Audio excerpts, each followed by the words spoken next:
السلام علیکم ویورز، میرا نام عطاء الرحمن اور آپ دیکھ رہے ہیں عطاء بخاری یوٹیوب چینل۔ قرآن کریم کی مسلسل ایکسپوزیشن کے سلسلہ میں آج ہم سورہ آل عمران کی آیت نمبر 134 کی ایکسپوزیشن کریں گے۔ بڑی اہم آیت ہے۔ متقین کے کریکٹرسٹکس کیا ہونی چاہیے، ان کی خصوصیات کیا ہونی چاہیے، اس آیت کے اندر یہ چیز بتائی جا رہی۔ یہ جو پچھلی آیت ہے اس کے اندر متقین سے متعلق بتایا گیا کہ ان کے متعلق کہا گیا کہ تم جنت کی طرف جلدی کرو، جنتی زندگی کی طرف، اللہ کے سامان حفاظت کو پانے کے لیے اس کی طرف جلدی کرو، اللہ کی رحمت کو پانے کے لیے جلدی کرو۔ یہ چیزیں ہوئی تھیں اس آیت کے اندر، آپ نے وہ سنی ہوگی۔ تو اس آیت کے اندر اب ان متقین سے متعلق بات کی جا رہی ہے کہ تمہارے کریکٹرسٹکس، تمہارا کریکٹر اوورآل کیسا ہونا چاہیے، تمہارے کریکٹر کی کیا خصوصیات ہونی چاہیے، یہ بتا رہا ہے۔ دیکھ لیں کہ قرآن کریم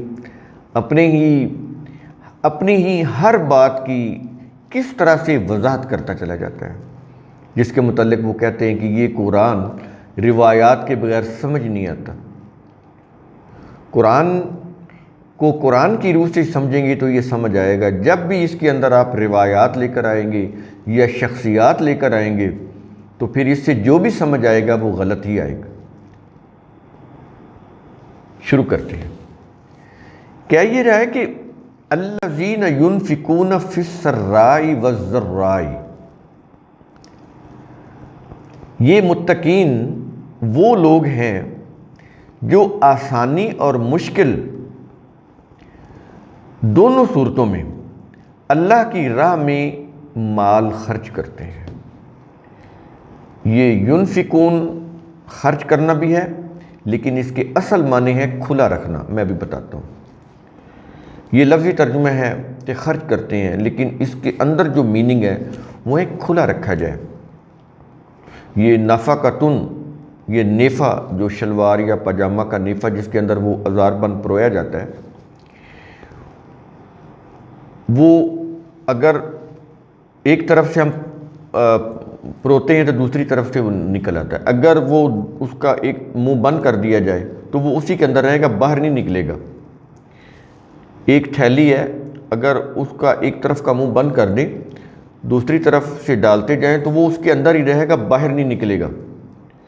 قرآن کریم کہتا ہے کہ یہ جو ذخیرہ اندوزی ہے، ہولڈنگ، اس سے تو معاشرہ تباہ ہو جاتا ہے۔ چند لوگ امیر ہو جاتے ہیں ہولڈنگ کرنے والے، اور باقی جو لوگ ہیں ان کو مہنگے داموں کے اوپر چیز لینی پڑتی ہے، چیز کی شارٹیج ہوتی ہے پہلے، تو پھر جب وہ ان کی ضرورت پوری نہیں ہوتی تو وہ اس کو مہنگے داموں خریدنے پہ مجبور ہو جاتے ہیں۔ یہ جو ظلم اور استحصال ہے، قرآن کریم کی روح سے انتہائی اس کی ممانعت کی گئی ہے، اس لیے وہ ینفقون کا لفظ بولتا ہے۔ تو خرچ کرنا تو ٹھیک ہے، اس میں ہے، لیکن اپنے مال کو ضرورت مندوں کے لیے کھلا رکھنا، یہ ہے اس کے صحیح معنی۔ میں نے اس کو ایٹمالوجی کی روح سے آپ کو واضح کیا۔ تو وہ لوگ جو اپنا مال کھلا رکھتے ہیں، پہلے ہم نے کہا خرچ کرتے ہیں تو ٹھیک ہے، یہ عام تراجم میں ایسے ہی ہے، لیکن اس کے اصل جو معنی ہے کہ کھلا رکھتے ہیں اپنے مال کو، کس میں؟ آسانی کی حالت میں بھی، اور جب وہ مشکل کی حالت میں ہو اس وقت بھی، یعنی جب ان کے پاس رزق کی فراوانی ہو اس وقت بھی وہ اپنا مال کھلا رکھتے ہیں۔ لیکن اگر ان کو کوئی تنگی ہو جائے، فراوانی نہ ہو، تو اس کو وذرائی کہتا ہے۔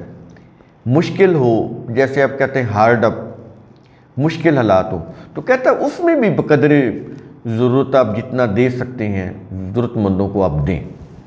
تو کہتا ہے دونوں حالتوں میں متقین جو ہوتے ہیں وہ اپنا مال ضرورت مندوں کے لیے کھلا رکھتے ہیں، آسودگی کی حالت میں بھی اور تنگی کی حالت میں بھی، اور وہ مال ان کی محنت کی کمائی کا ہونا چاہیے، انلافل مال نہیں ہونا چاہیے، انلیگل نہیں ہونا چاہیے، ناجائز کمائی نہیں ہونی چاہیے۔ محنت کی کمائی ہو، اپنے ہاتھوں سے اپنی محنت کی کمائی، اس میں سے وہ اپنا مال کھلا رکھے۔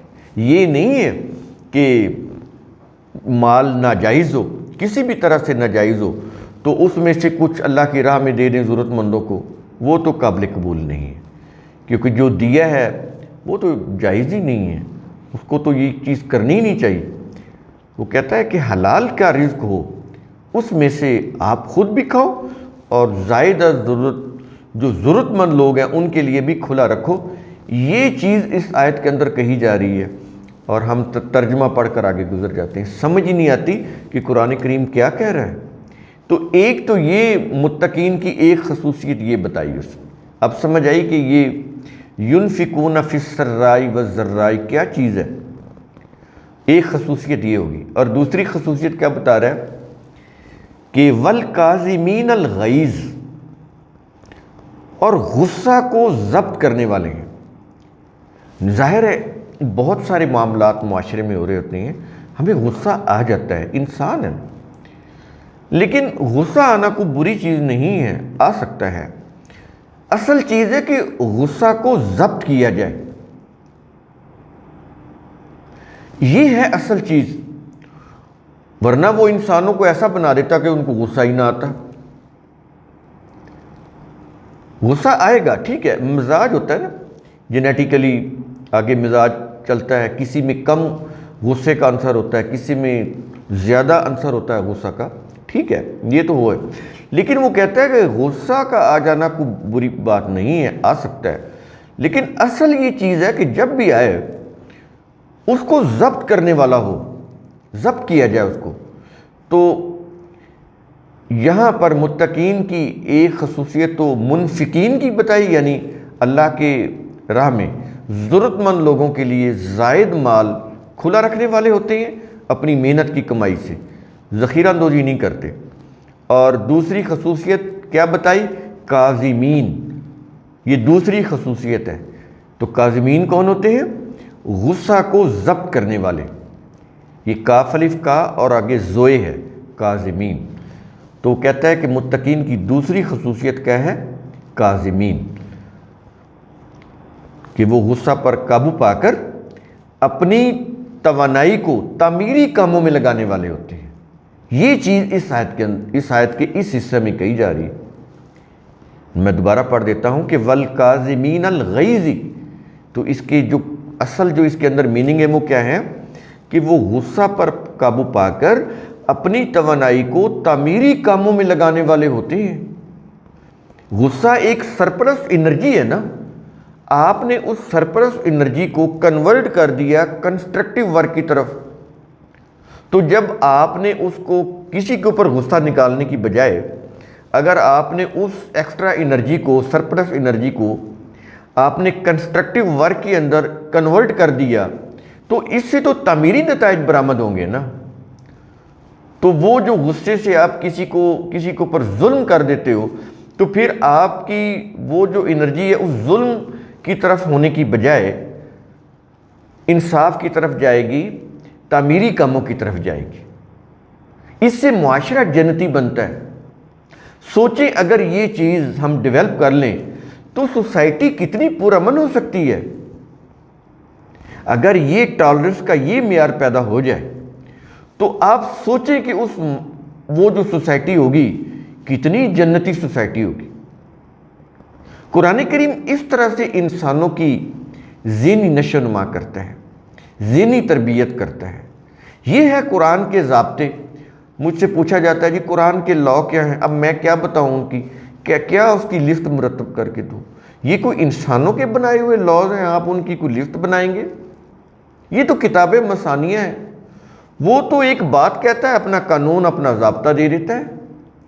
یہ قرآن کا انداز ہے، اس نے کوئی ایک چیپٹر نہیں بنایا کہ نمبر وائز کا یہ میرے لاز ہیں۔ اب سمجھ آئی؟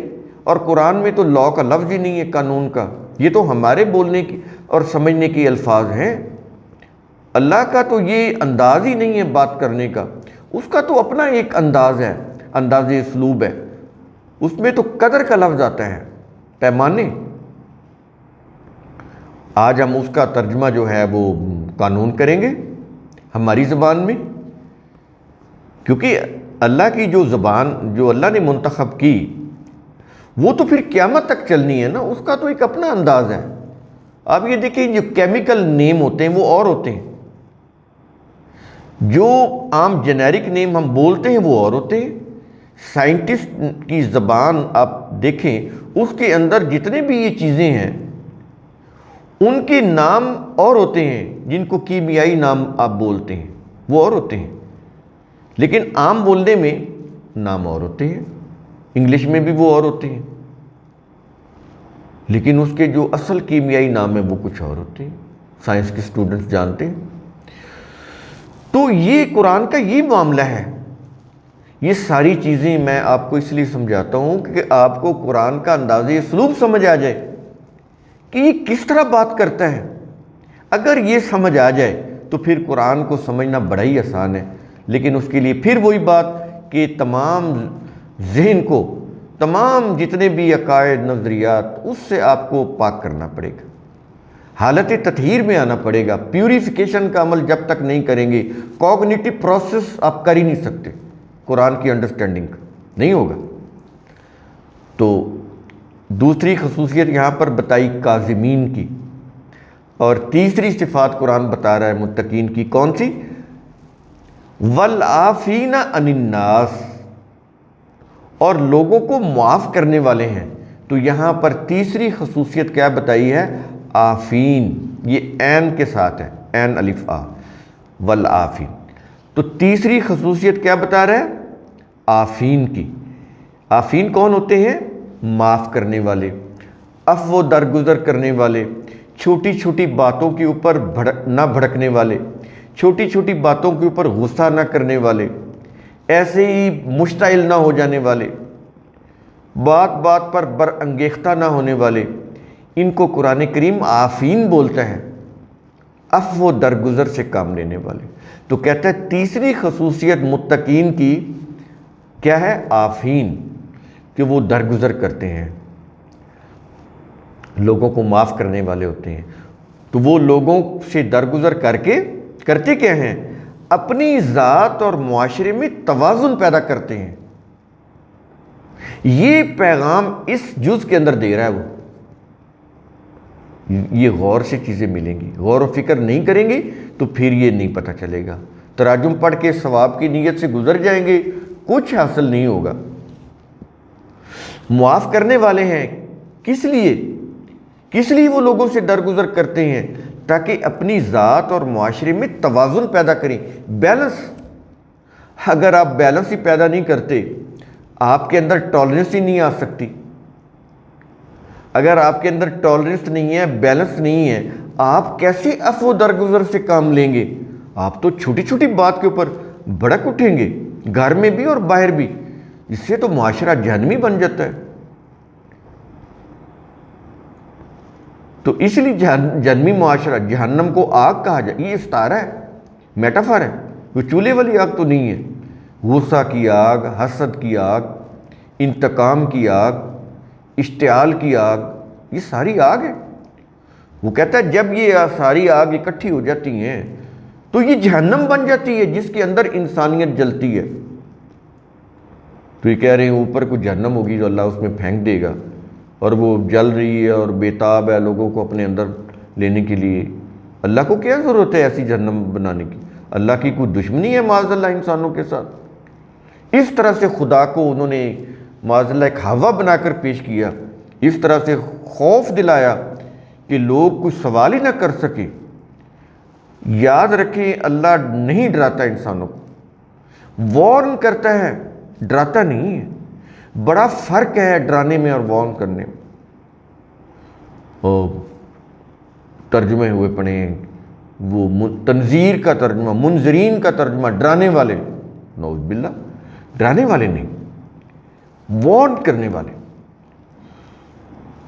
تو عافین درگزر کرتے ہیں کس لیے؟ تاکہ معاشرے کے اندر، خود ان کی اپنی ذات کے اندر پہلے، اور پھر معاشرے کے اندر بیلنس، توازن پیدا ہو۔ اور آگے کہہ رہا ہے وَاللَّهُ لَا يُحِبُّ الْمُحْسِنِينَ، اور اللہ محسنین کو پسند کرتا ہے۔ دیکھیں یہ تیسری خصوصیت یہاں پر محسنین کی بتا رہا ہے۔ اب میں آپ کو شروع میں بتاتا ہوں اس آیت کے شروع سے آخر تک کون کون سی خصوصیات بیان کی۔ نمبر 1، منفقین، یعنی وہ منافق نہیں، وہ اور چیز ہے، یہ منفقین، اس کو منفقون بھی بولتے ہیں عربی میں، اللہ کی راہ میں اپنی محنت کی کمائی میں سے زائد ضرورت مند لوگوں کے لیے مال کھلا رکھنے والے۔ ایک یہ خصوصیت بتائی۔ دوسری خصوصیت کیا بتائی؟ کاظمین، غصہ کو ضبط کرنے والے۔ اور تیسری خصوصیت کیا بتائی؟ عافین، درگزر کرنے والے، ڈیٹیل میں پہلے بتا چکا ہوں۔ اور چوتھی خصوصیت کیا بتائی؟ محسنین۔ محسنین کون ہوتے ہیں؟ کہ وہ جب بھی کوئی کام کرتے ہیں اس کے اندر ایک حسن ہوتا ہے، بیلنس ہوتا ہے، اعتدال ہوتا ہے۔ دیکھیں حسن جو ہے یہ کس چیز کا نام ہے؟ بیلنس کا نام ہے۔ انسانوں کو حسین، جن انسانوں کو حسین کہا جاتا ہے، مرد ہو یا عورت، یا جن جانوروں کو حسین کہا جاتا ہے، اینیملز کو، وہ ان کو اس لیے حسین کہا جاتا ہے، جن کو وہ کہتے ہیں کہ یہ بہت حسین ہے، کہ اس کے جو جسمانی اعضاء خد و خال ہوتے ہیں ان کے اندر میکسیمم بیلنس ہوتا ہے، عورت ہو یا مرد، جسمانی اعضاء کے اندر ایک ان کے تناسب میں بیلنس ہوتا ہے۔ تو جتنا زیادہ یہ بیلنس ہوگا اتنا ہی زیادہ اس کا حسن ہوگا۔ تو حسن کے اندر بیسیکلی بیلنس ہوتا ہے، اگر بیلنس بگڑ جائے تو حسن بھی نہیں رہتا۔ تو اس لیے یہاں پر محسنین کہہ رہا ہے، اسی سے حسن ہے، اور حسن کے اندر کیا ہوتا ہے؟ بیلنس، توازن۔ تو اللہ محسنین کو پسند کرتا ہے۔ وہ محسنین کیا کرتے ہیں؟ کوئی بھی کام ہو اس کو حسن اور توازن سے کرتے ہیں، ہر کام کے اندر وہ توازن رکھتے ہیں، یعنی کسی طرف ان کا جھکاؤ نہیں ہوتا، افراط و تفرید کا شکار نہیں ہوتے، غیظ و غضب کی حالت میں مبتلا نہیں ہوتے، ہر چیز میں، سوچنے میں، کرنے میں توازن سے کام لیتے ہیں۔ جب وہ توازن سے کام لیتے ہیں تو اس کام کے اندر حسن پیدا ہو جاتا ہے، اور اس طرح سے حسین کام کرنے والے ان کو قرآن کریم محسنین بولتا ہے۔ ترجمہ ہوا پڑا نیکوکار۔ سمجھ آتا ہے آپ کو؟ نیکوکار، ہر مذہب کی روح سے اس کے اپنے نیکوکار ہوتے ہیں، جو اس کے ریچول کر رہے ہوتے ہیں نا اپنے اپنے، تو وہ نیکوکار ہوتے ہیں۔ اگر وہ کسی اور مسلک کے نیکوکار ہوں گے تو دوسرے مسلک والے تو ان کو کافر مرتد کہتے ہیں۔ اگر اس طرح کے نیکوکار جو تراجم اور تفسیروں میں دیے ہوئے ہیں وہ مانتے ہیں تو وہ تو اس مذہب کے نیکوکار ہیں۔ دوسرے مذہب والوں کے لیے تو وہ بہت بڑے، وہ یوں کہہ لیں کہ نہ ان کی کوئی ریچولز قبول ہیں، اور وہ کافر بھی ہیں، مرتد بھی ہیں، ملحدی بھی، پتہ نہیں کیا کیا فتوے لگاتے ہیں۔ تو سمجھ آئی کہ ایکچولی اللہ کن کو محسنین کہہ رہا ہے؟ جن کے ہر کام کے اندر اعتدال ہوتا ہے، توازن ہوتا ہے، حسن ہوتا ہے۔ ایسے حسین کام کرنے والے کو اللہ تعالیٰ محسنین بولتا ہے، یہ ہوتے ہیں محسنین۔ تو قرآن کریم کا اصول ثم تتفکروا، اس کی روح سے آپ خود بھی سوچا کریں، سمجھا کریں، غور و فکر کیا کریں۔ شکریہ۔